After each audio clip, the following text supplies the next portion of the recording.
Welcome to So Farscape. A funeral-filled Farscape fancast. With a frankly fascinated first-timer, frankly thrilled, yeah. And a thrilled-up fan. I'm Kaki. I'm Kay. And this is the story So Farscape. We've just come off a three-parter. Well, I wanted to talk to you about that, Kay, because yes. we've just finished watching Season 2, Episode 22, Dichotomy. Mm-hmm. And I remember at the end of the last episode, you were a bit sort of downtrodden because you'd predicted in one of your bold bets that the sort of liars, guns, and money arc would last for the whole end of the season. But no, they cut it off one short and then they split the season ending. They went full Star Trek and ended it on a two-parter. Well, I have some good news for you because in the production, the last 4 episodes count as one block. Oh. So even though That's a production block, not an actual... That's how they were treated as well. Okay. So there was we had the greatest hiatus before the last 4 episodes aired. So, Liars, Guns, and Money, 1, 2, and 3, and then you have Dichotomy 1, and then Season 3. Yeah. They weren't even sure that there was going to be Season 3. They were pretty sure there was going to be a Season 3. Right, But yeah. you never quite know. But for all intents and purposes, those last 4 episodes do comprise one arc. They were filmed together. They're narratively, logically connected. Very much so. And even though like this is a cliffhanger that gets resolved the next season, that was filmed months later after many more pre-production meetings. Mm-hmm. So to my mind, this counts as a 4-parter. Okay. Well, that's very generous of you. Well, I think that's fair, because that's also how it worked in Season 1. Yeah. You had Nerve and The Hidden Memory, and then Bone to be Wild, which was weird. Weekend at Bernie's. Very good. Good memory. And then Family Ties, which was a 4-parter in 3 parts. Yeah. The other way around. A 3-parter in 4 parts, exactly. Yes. Douglas Adams style. I think this entirely counts. Oh. I think that you have, and I mean, that's good news, because you've been bleeding points pretty badly. So. It's because I've been making the non-safe bets. You know, I've had many opportunities to make safe bets, quote unquote. Yes, I'm making finger quotes here on a podcast. But I like to go for the wild bets in case they pay off. Getting in the spirit of Farscape. Yeah. Because, we're talking about episode 22 of Season 2, Dichotomy. Prepare for starburst! In which the crew seeks out-of-network coverage, a villain demonstrates bad mask hygiene, Aaron takes the wheel, and Crichton is at a loss for words. Thank you, Horsebird, we're going to call him here. In the Season 2 finale, the crew attempt to get a snake oil salesman and his genuinely good and helpful accomplice to heal Moya's burned internals. In an episode where somebody's going to emergency, somebody's going to jail, and someone else may be going to their final resting place. Thanks, Wookie.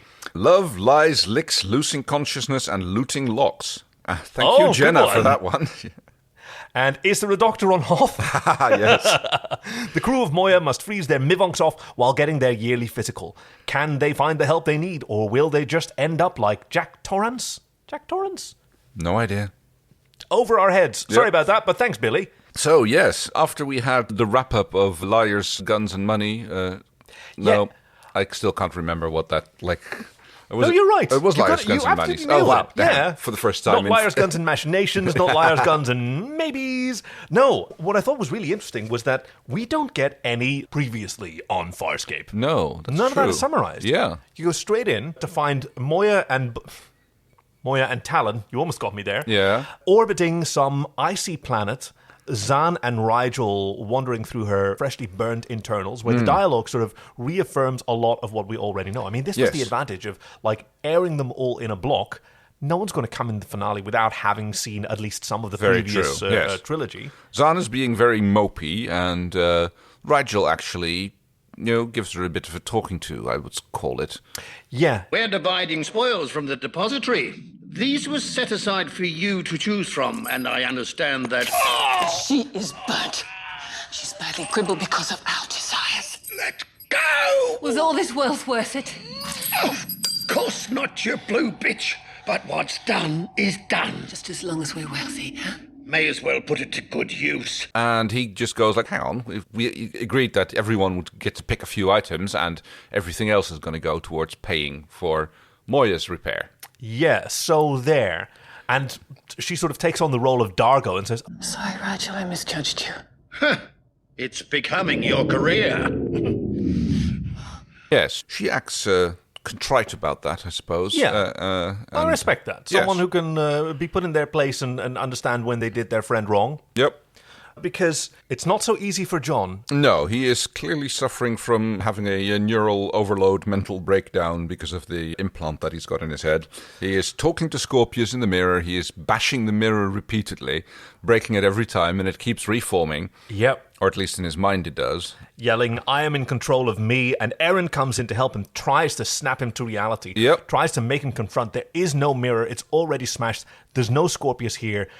She is so resolute. She's so firm in her support of John, who is clearly and comprehensively losing his entire shit. Yep. She tries to get into focus on the fact that there is no mirror. What do you see in the mirror? What do you see? There is no mirror. There is no Scorpius. Look. I thought it was beautifully filmed. Yeah. Rowan Woods did a fantastic job. Like, you see the smashed mirror, and then you cut to John, and you cut to Scorpius in the mirror. And you see him smashing the mirror, and the mirror breaks and falls away, and then there's just another mirror behind it. Still showing Scorpius. Very well done, that scene. And he gradually, seems to at least accede to what she's asking. She needs him to confront reality as it is, and he says, I accept it. But even then... Yes, even then you can see him turning into Scorpius. Yes. There's a lot of that. That keeps coming up during the episode where you see John as Scorpius, actually completely done and made up as Scorpius. Which caught me off guard the first time I saw it. I was like, hang on, is that actually Ben Browder wearing Scorpius makeup and outfit? And It was so well done, and it was nearly a disaster on set because... From the start, the idea was, okay, we'll just put him in the Scorpius makeup, and Dave Elsey went off and did a sculpt based on Ben Browder's face. Yeah. They had a live cast, and that's great. I mean, everyone will be able to tell that it's actually Ben Browder under the makeup because his build is completely different, and then they got the first dailies in, sent them off to LA, where David Kemper and Rockne Banner was. Okay, really cool. But didn't we say we were going to put Ben Browder in the makeup? Why did you put Wayne Pygram in the makeup? Yeah, we can't tell them apart at all. And so they had a very quick meeting. Okay, so we've got 6 hours before we've got to film all of yesterday's scenes again. Yeah. How are we going to adjust these makeup? Give him less pallid skin, I suppose, is what they seem to have gone for. Yeah, exactly. Give him more color and his own teeth. Ah, yes. Okay. Instead of those chompers, which I'm sure Ben Browder was really disappointed with because he liked those those nasty little chompers. But John as Scorpius, it's such a look. And he talks different, too. Yes, I noticed he goes to a little bit more to his Arkansas drawl. Really? I think so. At least at some point he does. I thought he was trying to do Wayne Pygram's English accent. Oh, okay. To me, it sounded more like the way he talked when he got old in that time. I know what you're talking about. Yes, later on he sort of imitates John. Welcome to our world, baby. That's Scorpius Ben playing. Yes, that's Ben playing Scorpius. Imitating John. Damn. This is turning into the... Who's on first? So the reason that they're at this ice planet is because there's a member of a healer species here that can help Moya. Yes. And heal her burned tears. Apparently a very skilled doctor. Of a healer species whose language is too complex for translator microbes, and so they have Grunschlick, played by the recently deceased Hugh Keays-Byrne, who originally, he auditioned for Dargo back in the day. Okay, yeah. Didn't get it, but a fantastic actor who was brought in as Grunschlick, the sort of sleazy, long-haired, I'm trying to think of whom he reminds me of. It might come to me. He reminds me of various other flaxen-haired. Flaxen is really generous. This is just bedding hay. And he's got all these swords on his face. He's got a fantastic outfit. He's constantly eating, so he naturally gets on with Rigel very well. Yeah, I liked that. Yeah. But I love this Diagnosan, Tokot. Yes. They're called. He's called. It's this fantastic animatronic sculpt. He's got this sort of headdress, exposed shoulders for some reason, quite muscular. Yes, very strong arms. Really, really wide set eyes with these sort of goggles that... little flip downs in front of the eyes. It looks very so good. Neat. Yeah, it looks fantastic.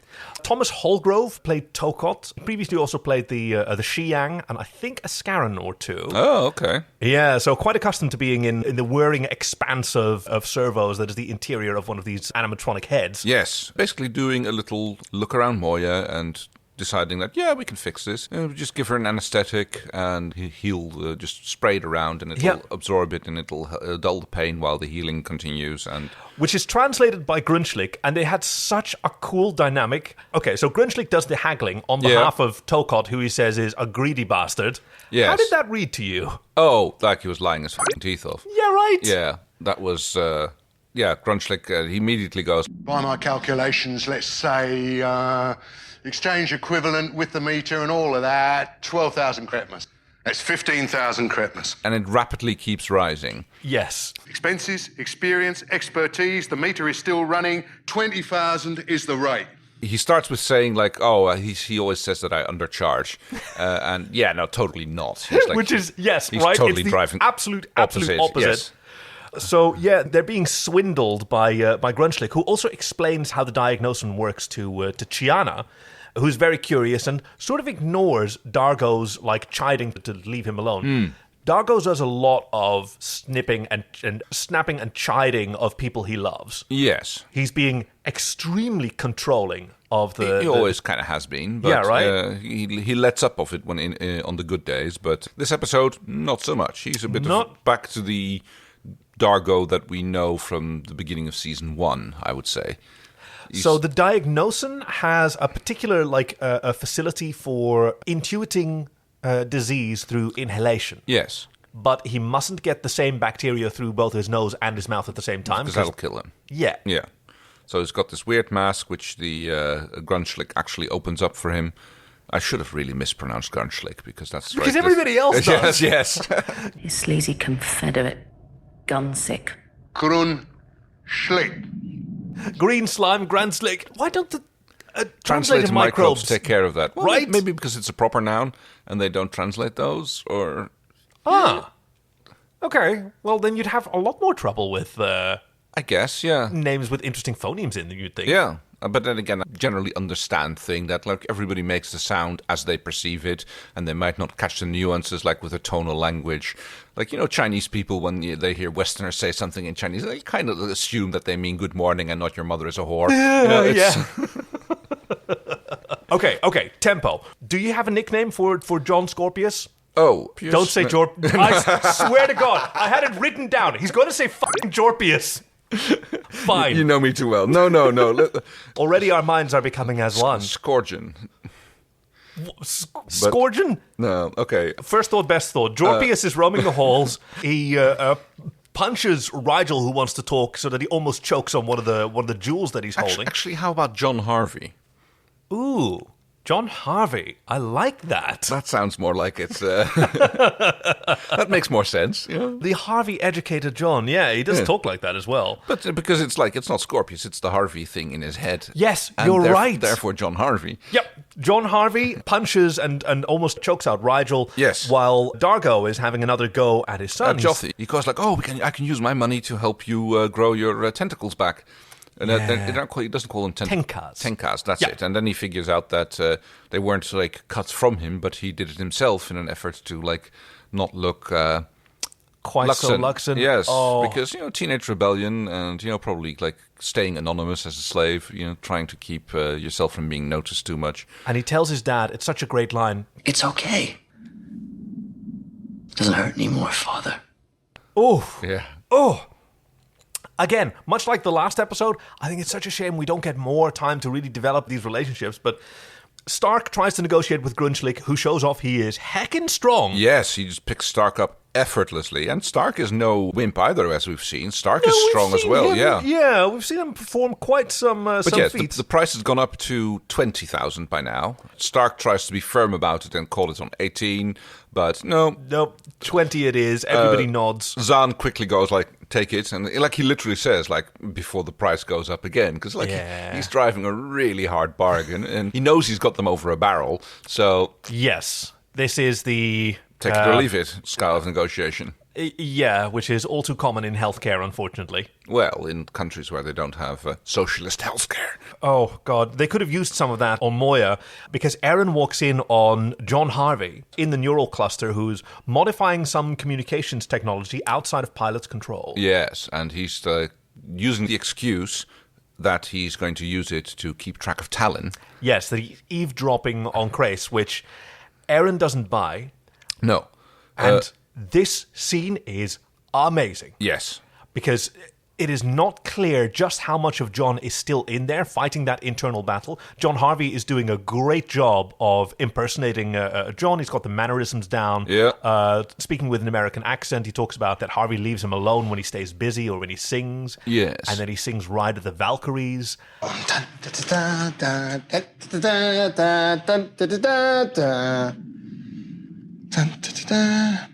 That's got to be real John trying to communicate to her. He sang that before in Crackers Don't Matter. Yeah. You know, when he lifts up his sword.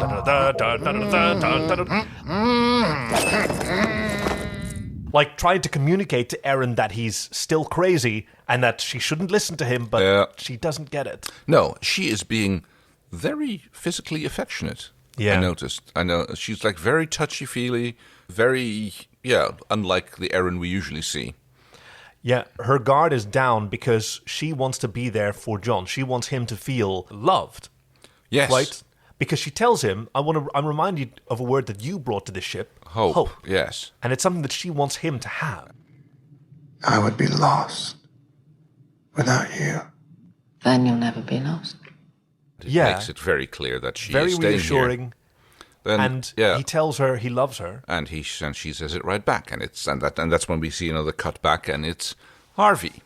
Who smacks her head against the wall and licks her face. Yes, and that's okay. At this point, I'm getting a little bit confused because, normally Aaron would have responded to that. Let's put it like that, especially after a moment like that. I mean, she's been knocked out.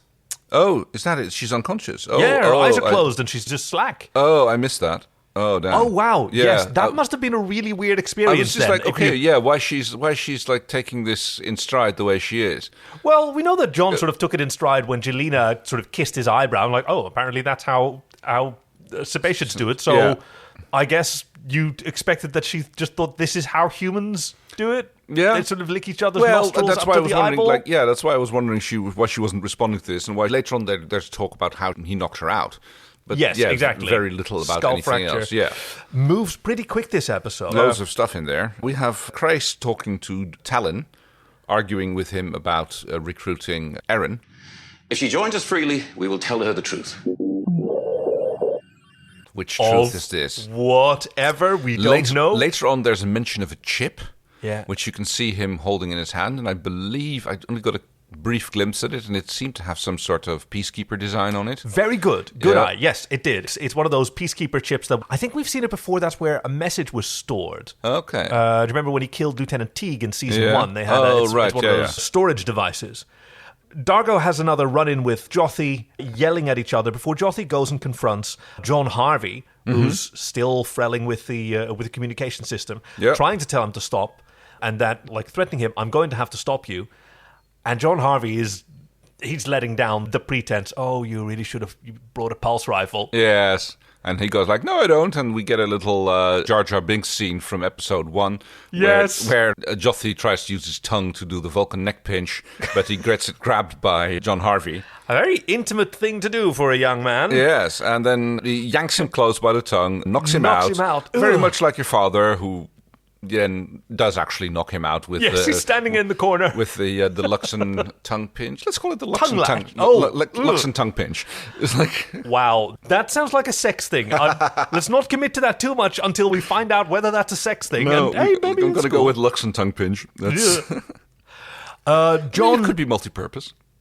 Tongues, well, in my experience. Yeah. Well, there you go. John is strapped to, there are more balls. It's a sort of a mattress made of balls. Yeah, I noticed that. That was kind of cute. Strapped down to an examination table in the OR, which looks to be, it's a facility on the ice planet that looks like it's built in a skeleton. I think it's just a frame. Do you think? Yeah. I mean, it could also be like a spine and a rib cage. I see what you mean. Kind of local megafauna. I see what you mean, but it seems like a weird thing to build all that clearly technological structure underneath that. It could also be an antenna array, as far as I'm concerned. Right. So this OR is where John is strapped down for his examination by Tokot. It's a clean room, and there's all sorts of cool stuff going on. He's going to investigate how to extract the chip from John's brain now that it's clearly able to control John. But none of that matters because my eye was focused on only new jackets. Crace has got a new jacket. It's a sort of quilted red and black affair with a red arm, and Stark has a sort of fur poncho as well. It seems to be a cold facility inside there. And they've all got cold outerwear. It's so great. Crace's jacket still has the peacekeeper thing on red and black. Really does it for me. He looks fantastic in that. He does. I'm not sure why he's there, but he just pays respects or be genuinely friendly. Yes, John asked him about that, and he says, Make a gesture of support. While everybody else is with Erin, who's recuperating from her skull fracture, head trauma, The sort of green, what was it, biological neutralizer feels turned on, so the Tokot can take off his headgear, and we get to see his face. He has such an interesting face. Apparently, the actor Thomas Holgrove and Dave Elsey sort of worked together on this performance to get a sort of Peter Cushing vibe. Okay. Which is often a touchstone. He has a very high-pitched voice, very feminine sounding. Yes, voiced by Fiona. Ooh, I forgot what her last name is. But it was sort of like, it was directed to be high and feet with a bit of a lilt of a Kalahari Bushman. Okay. Oddly I'll take specific, your word for it, yeah. Yeah. And we get to see a really cool effect when the brain machine gets turned on, because it basically turns his skull transparent. And you can see this black mesh, kind of oily, kind of slimy. These tendrils running over his around brain. his cortex, yes. So, what did you feel at this point? What did that look like to you? Oh, I was like, okay, so that's more than a chip that's been implanted. That's like a completely neural net covering the cortex. So, I figured, like, okay, I guess this must have grown over time, or like he just like got implanted with something that then kind of spread out, feeling its way around John's brain, trying to get to the wormhole information. Scorpius wasn't kidding when he called it a seed. Yeah. And Grunchlick is slack-faced. Doctor doesn't often say this. There's nothing he can do. That thing in his head, he can't get it out without killing him. Which turns out to be not entirely true. So we don't know if Greg Grunchlick was lying here or if the Doctor was playing something.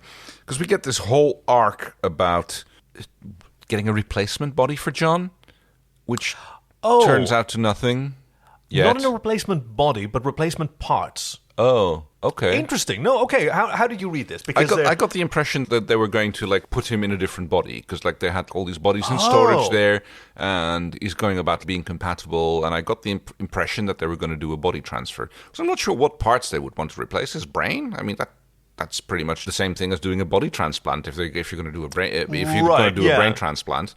Except you couldn't keep using the same actor, I guess. Well, yes, that's one of the things that I was kind of figured that was not going to come of anything, but it was definitely something that... Part of this medical facility is that it houses, according to Grunchlick, frelling millions of cryogenically preserved, not corpses, people who've been frozen micro before their death. Yes, which Zahn takes great offense at. Yeah.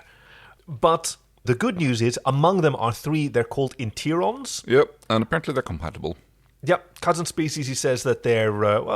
bipedal, central spine, organs internal, single heart circulation and small head. Close enough. Right. If those are the requirements, then it sort of looks like we've met... grab a sedation and you'd be fine. But, Seems like, right? But this is considered a compatible donor, which would make his brain operation possible to restore, because that's what wound up being the plan, that removing the chip would cause significant brain damage, potentially lethal. Yeah. But a compatible donor, at least a chunk of that brain can be repurposed to fulfill the functions that are being replaced. So that's what they're... Okay, yeah, I kind of missed that. I thought they were just going to do a body transplant. Ah, okay. Yeah. Well... I mean, the episode moves at a fair clip, but not so fast that we can't spend a little time with Stark and Dargo, who are applying the anesthetic, the gaseous anesthetic to the interior. Yes, I thought it was hilarious because, it starts with Dargo and Chiana having a bit of a husband and wife argument. Yes, they're having some relationship BS. I mean, Dargo's actually apologetic for the fact that he's been spending so much time with Jothi, which Chiana is perfectly okay with, but she still would like her issues addressed. And those are not the relationship issues Dargo is trying to make it about. No. I thought it was a really interesting approach because Chiana seems almost, again, the most emotional, mature person on the ship at times. But she doesn't have the confidence to overrule Dargo, who's used to exerting this kind of authority. And while this little domestic is going on between them, you can see Stark standing in the background waving this smoke hose around, like he's like he's got a hookah which he's forgetting to take hits off, and he's just completely like spaced out expression on his face as he's applying the anesthetic to Moya. And then when Dargo comes and helps, I can't feel his tongue. That's later, yeah. It's like, you see Anthony Simcoe standing there with his tongue half sticking out of his mouth, like trying to talk through to it like he's drunk or anything, and then he's like... That's it, Dargo. I don't feel my tongue. Whose fault is that? We know that that's not nearly half his tongue. Sorry, yes. No, we know that. Oh, God, imagine that. He'd be tripping over it. I mean, I've said that figuratively, but... yes. Pilot is also frelling high. I am no higher than life I've ever been. My position is fixed. No. I mean, the drug in Moya, it's messing with your brain. Yeah, you're tripping balls, I would say. He's getting a contact high. Yes, of course he's linked to Moya. Yep. While Chiana and Jothi are talking about, they have very similar problems with Dargo. Yes. Because, one of the things that Dargo has been talking to Jothi about was oh, yes, I want to, use my part of the money to settle down and buy a farm somewhere and, just live the quiet life. And Jothi confesses to Chiana, I was a slave. I was chained to the mines. I don't want to live a quiet life. I want to go out there and live loud. And you can see Chiana's eyes lighting up at that point. Yeah. And especially when a inebriated pilot shows a holo of Dargo practicing a proposal to Chiana, you can see her going oh no. Oh no. Oh no.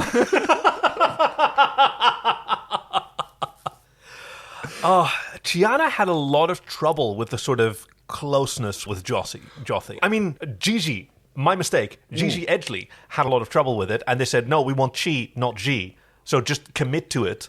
She did a fantastic job, but Gigi did not love this arc of getting so close to, her boyfriend's son. I thought it made for a very interesting arc, because we know that Dargo is about 30-ish. Young for a Luxon. Chiana is late teens.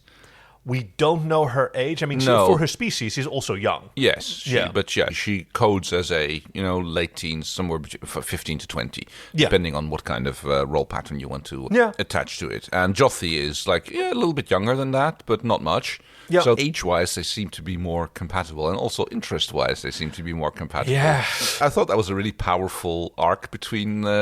I sort of imagine her doing a pros and cons list in her. Yes. Do I go with daddy or do I go with son? It's so one of them wants to settle down. That's not quite it. The other one wants to live loud. Both of them have amazing tongues. Okay, so what am I going to do? Fewer tenkas on Jothi. So right, but no, she's not used to species with tenka, so it might be considered nice to have, but not a must-have. Oh, another couple that get on really well. Rigel and Grunchlik. Oh, yes, because Grunchlik is munching down a bowl of porridge or something. That's a lot of lumpy porridge. Erin comments on the fact what a surprise to find you eating. Because we've seen him with these little, I think they're waffle cones filled with some sort of green goop. Is it which a little space burrito that he's always munching on? I was thinking more little waffle cones. And now he's got what could be chili, it could be sweet. I have no idea what it's pinkish with white lumps in it. It's amazing that she says it to Grunchlik and not to Rigel, who would normally be the one that you're eating. Because Rigel is talking to Grunchlik about alternate means of transportation, and they're playing a little bit of D&D. Yeah. Because Rigel keeps rolling D20s at him. Yeah, which are called this is a small stone, and no, there's two small stones. Each time Rigel adds a requirement, and Grunchlik isn't very enthusiastic about it until Rigel throws a D30 into his porridge. D30? You've got those? Yes, you do. I thought it was a D100. Those are the big ones. Well, D30s are pretty big too. What sort of shape are the faces? Are they triangles? They're diamonds. Okay. Yeah. Oh, wow. And they're arranged in 4s and 5s. It's not an Archimedes shape. So traditionally, the standard D4, D6, D12, and D20 have the same number of edges on every vertex. Yes, they're regular polyhedrons. Yes, and these are, each face has the same shape. Yes. But not each vertex has the same number of the lines coming from it. The more you know. And now Grunschlick is a little bit more enthused and open to the possibility of providing other transportation. Secure, fast, and I don't remember what the third one was, but... Depends if we want speed, stealth, or strength. That's the one, yeah. And apparently the big rock is good enough for both. But yeah, the way they roll, it's just like any role player knows that sound. It's just like the sound of like dice clattering over the table. Speaking of role-playing, John is strapped to another examination table. This time in the maintenance bay, he's got those cool lights around him. It's a very sexy pose if you're into that sort of thing, but Zahn is there. She's mentioning that everyone's making plans to leave, and John Harvey plays another fantastic gambit, says that he doesn't know if he's going to survive this surgery. There's so much that he hasn't said, and he begs her to join with him so that she can absorb all these thoughts, maybe eventually get a message to his father. And you see, like, Jorpius's makeup, like, just sitting there and trying to talk to Zahn, and she's being taken in because he knows how to play an empathetic person's emotions, until she finally does do the unity and is just overwhelmed by the savagery and horror of Harvey's John mind. Harvey's mind, yes. I'm not quite sure where that was going, what he was hoping to achieve by that, other than just traumatizing Zahn. And escaping again. Oh, that's it. Of course, he used it to wing his escape. There's a little cool moment in there where he says, 10th level Poe. Pity. A 12th could break this bond. As if he's got experience with Pa'uds and their unity. So. Cut to Talon, where Crace is making his offer to Eren. On behalf of Talon. Yes. He says that Talon chose her because he starts by introducing himself, by introducing his parents. Unlike your institutional upbringing, my parents were compassionate, moral, emotional. I value those traits. They're beginning to emerge in you. He sounded a little bit smug about that, actually. It's like, I was raised by normal people. Yes, yeah, she was raised in a regiment, but his parents were moral, emotional, empathetic. They were farmers. They kind of beat that out of you after they shanghaied him, but, it's something that he's learned to, like, revalue since he ran off with Talon. I mean, we see him almost getting broken by that when he was in What's-Face's Maldus's Fun Mind Palace. And he tells Eren that this emotional ship needs guidance, and he's chosen her. This emotional ship has sailed. Sorry. She seems to agree to go with him if John dies. That's like at least the thing I got from that scene. Right. Yeah, she's like, okay, I see this, I appreciate the offer. She doesn't say it like that, but that's kind of how he presents it to her. Like, should it all hit the fan and things break down here, then, this offer's open, and she seems to agree to that. But we never get to see that resolution because Talon sounds the alarm because John Harvey is taking the Farscape module and flying off. Yeah. Crace very specifically tells, Talon to not shoot him. You will not shoot him down, Talon. Down, boy. Keep that gun in your pants. John has a few seconds where he's able to talk over the comms that he's not in control, and before he can even say the word, John Harvey is behind the wheel of the Farscape cockpit, taunting Eren, who goes off in her prowler, but not before thanking Crace. Yes. And then we get a fantastic scene. Okay, good. Because if you hadn't liked this sort of dogfight chase scene, if you'd sort of rolled your eyes on it, that would have been the end of this podcast. We could not have proceeded. Okay. I have one issue about it, but that comes up later. Yeah. John Harvey is flying the Farscape 1 module around while he's communicating with Scorpius. Yeah. And he's trying to send out a signal to Scorpius that he wants immediate extraction. While Crace and Talon try to fragment and break up and block the communication as long as possible, buy them some time. We get an amazing scene where they are chasing down between the icicles of Hoth, flying through the crags of the ice field, where John Harvey is trying to claim the fact that, you might be a good space pilot, but John was trained to fly in atmosphere. And I'm just against thinking, gravity. Yeah, I'm pretty sure that peacekeepers train and fly with that sort of thing as well. It is a very exciting moment, though. Welcome to our world, baby. Beautiful scenes of flying through these caverns and chasing after one another.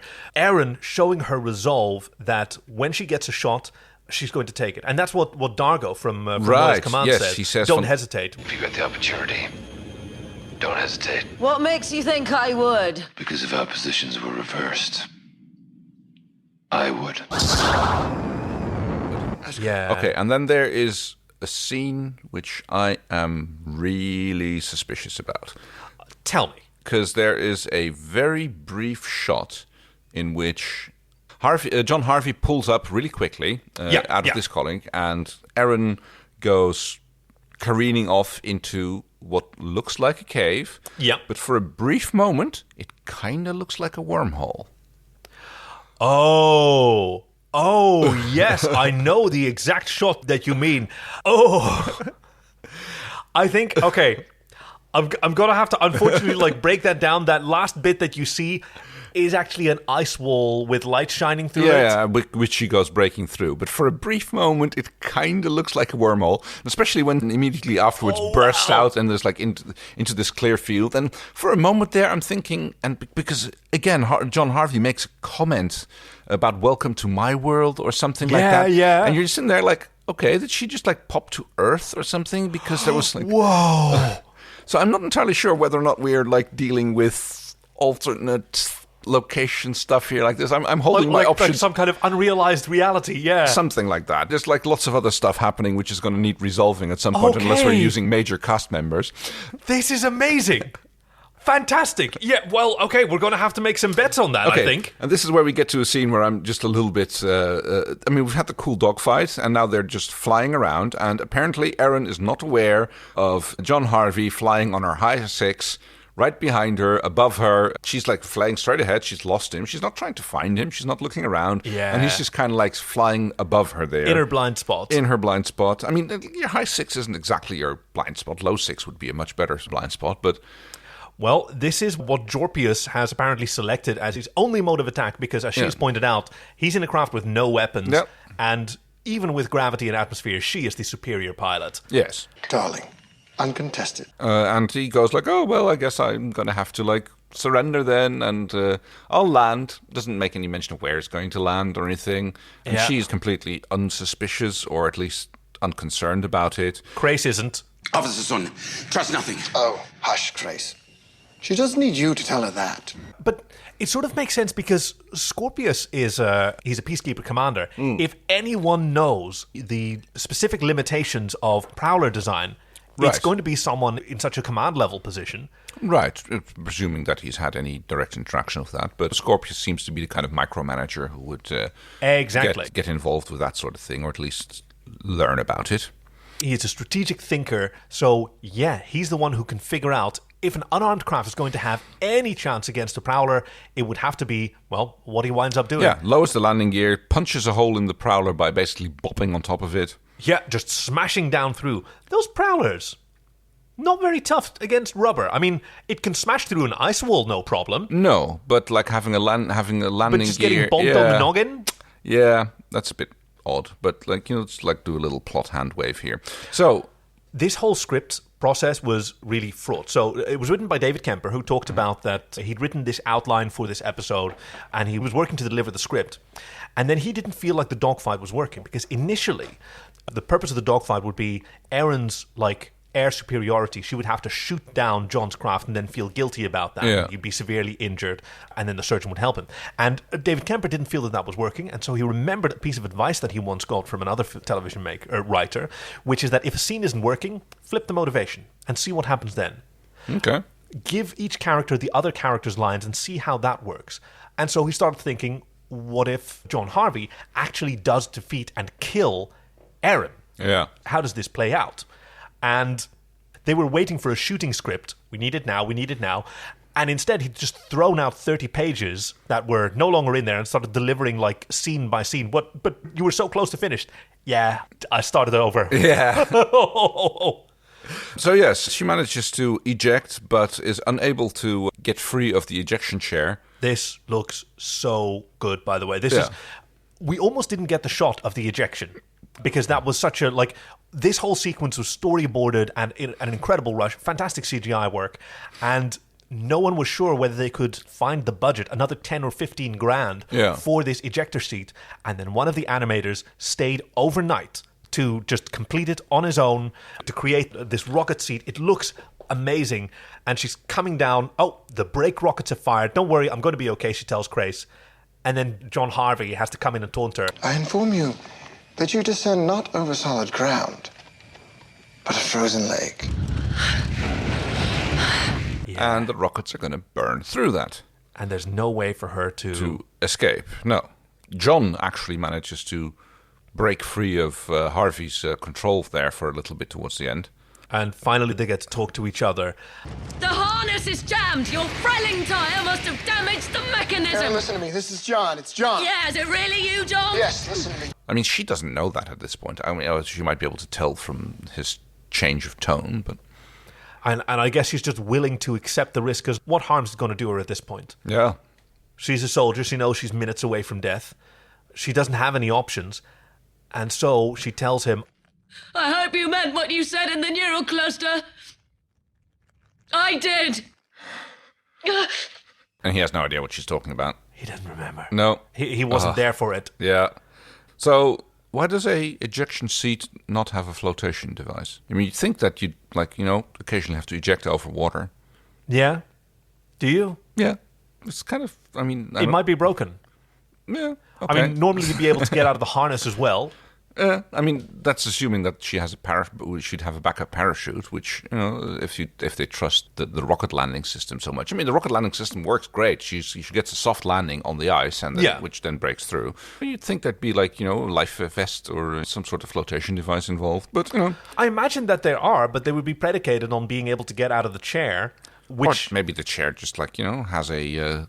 complete flotation device attached as well, just like floating around in your chair. It seems to make sense, because if you're knocked out and you can't get free of the chair, you would think that, you know, an unconscious pilot would still be kept safe in the chair. Yeah, it's incredibly generous of the peacekeepers. You'd think that they normally treat their pilots like TIE fighter pilots are treated, which is, I mean, we've got a bunch of them. We'll just throw them out there. I mean, in real life, the pilot is so much more valuable than the craft. All like the a craft is just a few $1 million on a budget, but a pilot takes years to train. Exactly. So whatever is like GTFO, you know, it's like eject and. Well, I guess it depends on the sort of military economics of the country in question. Yeah. Like, I don't think there's been many frivolous ejection court-martials. You know? You haven't been to the kind of parties I've been to. Frivolous ejections left and right. Okay, so, but I'm going to assume that the chair is just damaged and that it's not able to perform these functions. Yeah. And she goes into, I mean, this was tough to film. I can imagine, yeah. It's like drowning scenes can always be harsh, yeah. She's got her wetsuit on, Claudia Black, and they weren't prepared for how murky the water was. Oh, okay. And she is strapped down and she has to go down and like do a soft internal count while she's acting underwater and count for herself how long she's got before they're going to bob her back up to the surface so that she can yell Crichton's name and then sink back down. Oh my God. Yep. It's an emotional scene. Everybody else, while they're listening to her drown, is like reaching out to the people that they, I guess, feel closest to at that point. I mean, physically closest. Chiana and Jothi are close, and they grab each other. Like, she's grabbing onto Jothi for anyone. Zahn and Stark are also doing their little head touch thingy. Rigel touches the person who matters most to him himself. Oof. He sort of touches his mouth. No, but it's and John is just sitting there losing his shit while... Okay, so what did you think? Aaron, you see her going down through the water and you see her hand just sort of slackening. What were you thinking? Okay, I guess I've gone a little bit cynical, and my main thought was probably plot armor. So I was like, okay, how are they going to resolve this? And I didn't really feel the terror or despair or the anxiety of the character actually dying. Yeah. Which they did a very good job in trying to like bring that back with the next scene when they go straight into the funeral scene. Yeah. They're, again, still, my cynical movie viewing self is still sitting there going like, this is fair, right? This is part of the experience. Now, I'm not going to say one way or the other. right? I'm preserving your innocence, but as a fan of this series, you've just watched 2 seasons of it. Yeah. A very central part of that is John and Erin. Nobody believed that she was going to just straight up die, but nobody was certain either. No. Because it is Farscape, and gosh, they're willing to do some shit. Yeah, it's very true. I mean, it wasn't quite the thing to do yet at that point. It didn't become such a thing as with Game of Thrones and several other series that I've watched. Right, yeah. Which are, very much willing to kill off some major characters. Back in the time that Farscape was made, like, main characters still had much more plot armor at that point. Certainly was such an expensive series. And they only, killed them off when either the actor wanted to leave. We get the... We put the fun in funeral. Oh, yeah. Very well shot, very touching scene where everybody is saying goodbye to Erin. Chiana kisses her. Rigel puts his badge of office, I guess. It's something that we haven't really mentioned, even though, on this watch-through is when I noticed it. This is something that he stole from Durka's corpse when he was on... or that he stole back. Right, so Durka probably took it from him when he was, torturing and tormenting Rigel, And later on, you see it hanging off of the rest of Rigel's clothes. He wears it quite often. It's this sort of sash bandolier with a medal hanging off it. And he says that she's more worthy of it than he is. Yes. Dargo gives her his qualter blade. I mean, this is a Viking burial, or an Egyptian burial with treasures. Zaan is saying her prayers and asking for the blessing and the guidance of the goddess. Beautiful. Everybody is... They're not quite saying amen. May the goddess recite your name on the whispers of the wind. Amen. Ahmet, okay. Or Ahmet. It clearly has the same meaning. And then John, at the end, walks towards the... let's call it a coffin. I mean, crypt. It's one of those cryo freezers, but... Asks for Dargo's blade, which takes him a little bit convincing to hand over. Yeah, John is not willing to elaborate on it further. Give me your knife. He's got, his wrists and ankles are shackled at this point. Yeah, he kind of holds it it almost makes it look like he stabs himself when he leans over the casket. But no, he just uses it to cut off a lock of... Erin's hair. Erin's hair, yes. While he leans over and he says that he loves her. Yep. And he kisses her on the lips. And he walks away. Crace is actually crying, cracking up a little bit. He was showing a lot of very uncharacteristically emotional states that we've not seen Crace before. I mean, when Erin was going down, his scream. Yeah. I mean, he must also be feeling, because of the sort of the hand of friendship, the neural link, he must be feeling Talon's pain as well. Oh, of course, yes. I hadn't considered that. Next up, though, as soon as this is over, John is back on the operation table and they're starting work on getting the thing out of his head. And don't you want any of your friends here? No. Just go ahead and do it. Zaan is confronting a incredibly high pilot. Oh, yeah, he's... I mean, he's sad, but he's also still really fucked up. And Stark is there talking about how, everybody's making plans for what they're doing next. Zaan says, well, my responsibility is to Moya. She was left in her charge. And Stark... By the makers, I believe. The builders, very good. That was it, yes. And Stark says it would be his privilege and pleasure to share the future with her. Yes. Oh. So that's his own little proposal towards her. Grace holds that chip. He's talking to Talon. Yes, and that's the scene where he's holding the chip and where they're talking about the thing that they were... Yes, because now they can't tell her about whatever it was they were going to tell her about. Yes, Talon. I, too, would have liked to have shown Erin what we learned from this chip. I think it would have made her the happiest soul among us. Very difficult for Lani Tupu, who was not informed what this plot is. Just sell it. Kind of like sell what? Yeah, Mark Hamill had when he was doing the big reveal about Darth Vader as being his dad. Yeah, his hand's just been chopped off, and he says, "Luke, I am your father." And I think the original line that was recorded was, "I killed your father." Fuck off. I believe the line as spoken by the Scottish dude. Prowse? Was it David Prowse? David Prowse, yes. Yeah, who physically played Darth Vader in the films. Oh, it sounds hilarious if you listen to the audio, which was like... You're part of the Rebel Alliance. Yes. Oh, God, I'm going to upset some of my listeners who... No, I know it's supposed to be a black country accent. I can't do a black country accent. We get, which I thought was a really cool scene, where the doctor is probing through the memories. He tells John that he has to be conscious because he's not familiar with human physiology. They don't have a brain map. Yeah, so he has to be conscious and tell me what you're seeing. And we get these Really cool flashbacks of various parts of his life. Stuff about, all the critters that he's met. Fought. Yeah, no, get rid of it. Here? Dogs. All of my dogs. Necessary? No, but keep it if you can. American politics, Nixon to Kennedy or whatever. Get rid of it, lose it. And lastly, Aaron. Yes. We don't see whether he keeps that or not. Oh, we have a lovely little scene. I really enjoyed this between Rigel and Grunchlick. They don't say much, but they're chilling in one of the chilly chambers. Yes. Grunchlick seems to have delivered whatever it is that Rigel has demanded of him. Transportation, we presume. And these, they relate to each other in a way that neither of them could relate to anyone else, because they're such, conniving characters. Grunchlick says, "It's too bad, eh?" And Rigel says, "Yeah, but that's life." Mm-hmm. Chiana and Jothi are getting closer again, getting very close to almost, actually making out. Yes, and then Mifong blocked by Daddy. Tenka blocked, yeah. Who's in the corner? Let's stay close. And after the surgery, we're going to have to talk about the rest of our future, which is not what either of those young people want to hear. No, because Chiana is thinking oh shit, she's going to propose to me. Jothi knows, wants to buy the stupid farm, which I don't want to live on. And that's going to come to a bit of a head, I suppose. Because both of them love him. They love Dargo, but that means that they can't really tell him that they don't want what he wants. Yep. So that's going to be fun character emotional resolve for episode 1 of season 3, if they get around to it by that point. I was going to say, who says they'll even remember, right?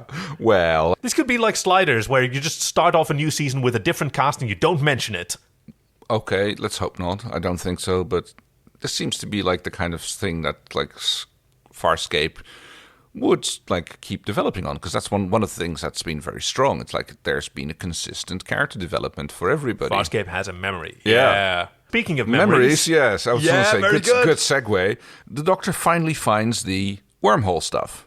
Yep, and John is very excited, starts yelling, but oops, it's really close to your speech centers. Yeah, he was warned for that. So I can take the chip out, but it's going to mess up your speech for a little bit, but I can probably fix that. Yes, with one of those donor pieces. Yes. Yeah, but not everything is going exactly according to plan. We see Grunchlick running through these frozen hallways. Followed by peacekeepers. Yeah, with Braca in the lead in his cool sort of biker outfit. It leads him to the place where all the bodies are stored, while the Doctor is performing the extraction, pulling the chip out of his head.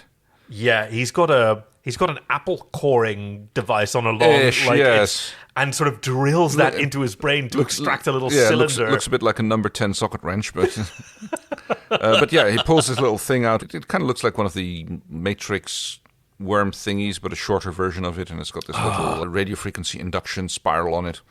It's a surprisingly big chunk of brain that goes into this little jar with the rest of the chip on it.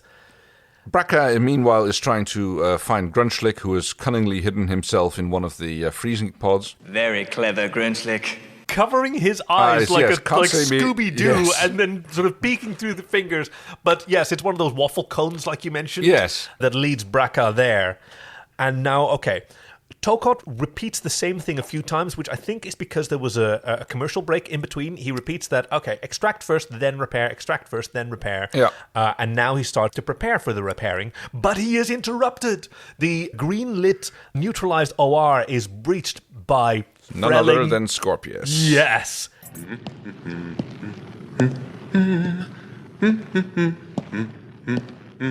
Who greets Tokot with, "Hello, Doctor.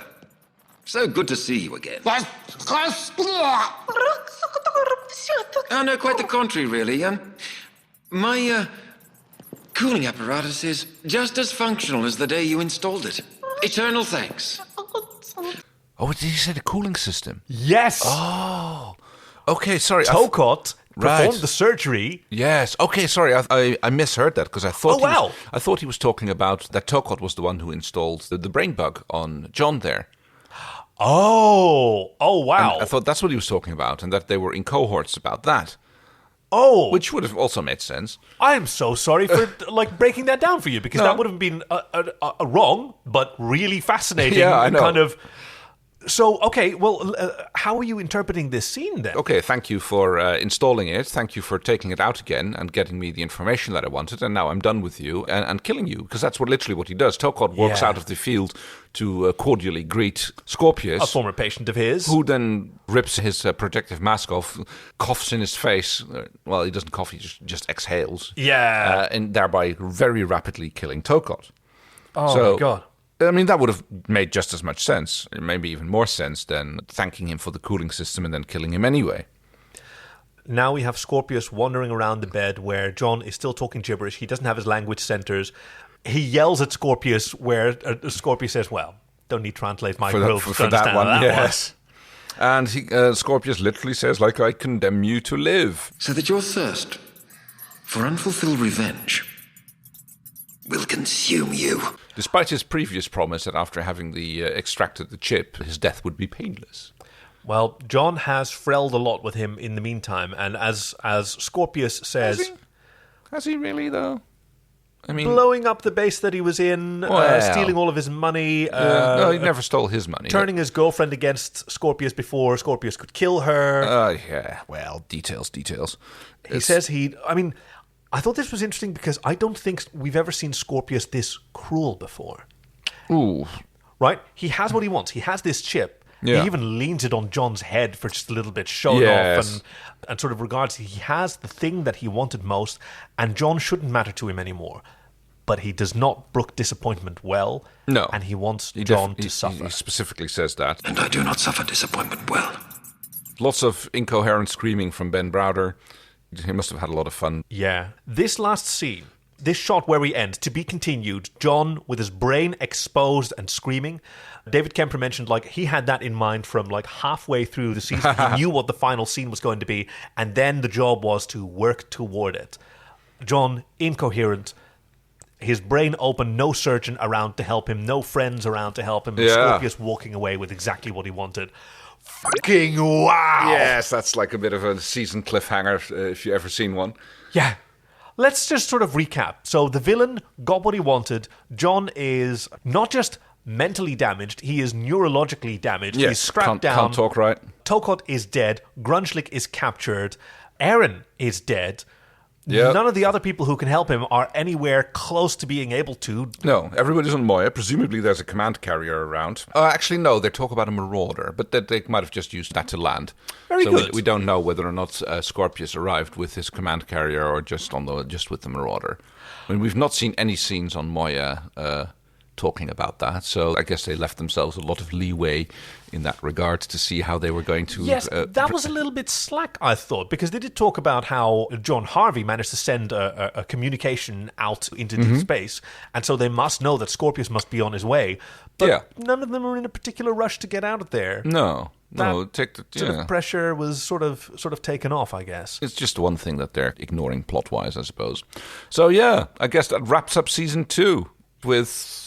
another little... Well, no, we're not going to have a hiatus, but we are going to have a season wrap-up episode. Yes, yeah. So we'll keep our focus on this episode. We'll talk about all the perspectives that we have on season 2 and predictions that you have for next season next time. Hey, I do want to announce something that's kind of cool. Some of our listeners have sent in questions for you or for the both of us. Because last time that we did a season wrap-up, I made a little trivia quiz for you, which is where you first gained the significant amount of points that you've been spending on bets this time around.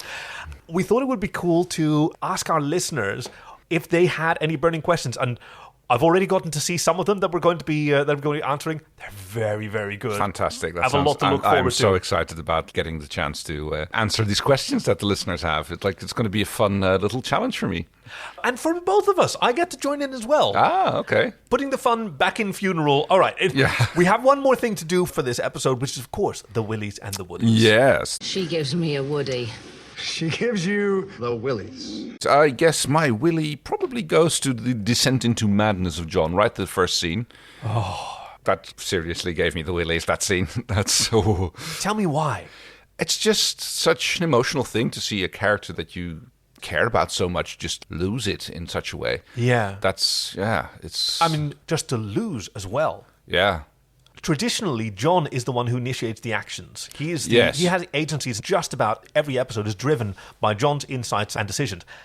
Not this time. No, it's like whenever he does anything, he does it as John Harvey. Yeah. And it's Scorpius' little device which is making him act and do things. He had lost so completely. No, I'm with you. Woody. Well, there's two candidates for that. One is Bracca's coattails. Wait, Bracca has coattails? Yeah, it's when he was walking through the freezer department. You can see like he's walking through the swirl and he's got these beautiful long That's coats. Scorpius. Is that Scorpius? Bud? Oh, I'm yeah, sorry. Scorpius got the coattails. Oh, but... okay, sorry. I thought it because it was in the chasing scene, but yes. Right. But the way that moves, I thought it was like some sort of tentacle beast floating around first between the legs and the coattails. So, but no, that's not going to get my Woody. It's going to the memory cutting scene. Yeah. Where the exploring the memories and the poking around, and I thought that was fantastically done. That's like it was a bit of a production hassle as well, particularly the sort of sequence of all the images of American politicians. Yeah. Like that was a lot of clearance to be able to get really quickly. I can imagine that. Yeah. Okay, my Willy is probably going to go to the exposed brain because I mean it's great, but I mean it was cast to life size. Yeah. Right, so they took a head cast of Ben Browder and then they sort of sculpted this brain to fit inside. So it is a life-sized brain for an adult Western man. Yeah, and then put that over in a transparent dome and did this fantastic composite. There's a little black netting around it. Yep, Woody's going to be the dogfight. The chase scene through the ice, good. like yes. When I remember when I got the season 2 DVDs or the last batch of DVDs because they came in batches at the time, and like that was the one that I fast forwarded to and just watched over and over. It's so cool. It is very well done. Yes, a very worthy Woody, I would say. And that's the story so far, Farscape. We will see you next week with our season 2 recap. Wrap up. Yeah, we're going to reflect on the last season, maybe do some predictions for the next one, and we're going to answer some questions. There's questions. going to be lots of predictions. Hey, we still need some synopses for season 3. You can send your synopses in on sofarscape.com/submit. You can find us at sofarscape on Facebook and Twitter, and we have a few new subscribers to our Patreon. Yes, thank you to Axicor for joining our patronage. That's a clear fan of Farscape. That is the name. They actually named themselves after a character. I haven't met them yet, but going to come up. Really, really cool. Thank you also to Brennan. And Jess for that's our mutual friend Jess. It is. Thank you so much. Excellent product. Oh God, she's got amazing helmets. Is what she's focusing on. Garuda Studios, I believe, is the very good free plug, totally deserved. She makes excellent stuff, and thanks to Izzy as well for their contributions. And if you want to help chip in, keep the lights on at the So Farscape Studios, you can chip in on our Patreon at sofarscape.com/support. Thanks to everyone who has supported our Patreon. We've been really blown away. As promised, if there was anything left over after paying for our hosting and the technology that we use to actually make this show, we solemnly swore to spend it on only absolute rubbish. And Kay, actually, we haven't talked about this because without consulting you, I've placed an order for a present for you that hopefully will come in next time, and then we can talk about whatever that may be. Oh, I am excited. I'm Kaki. I'm Kay. So Farscape, so good.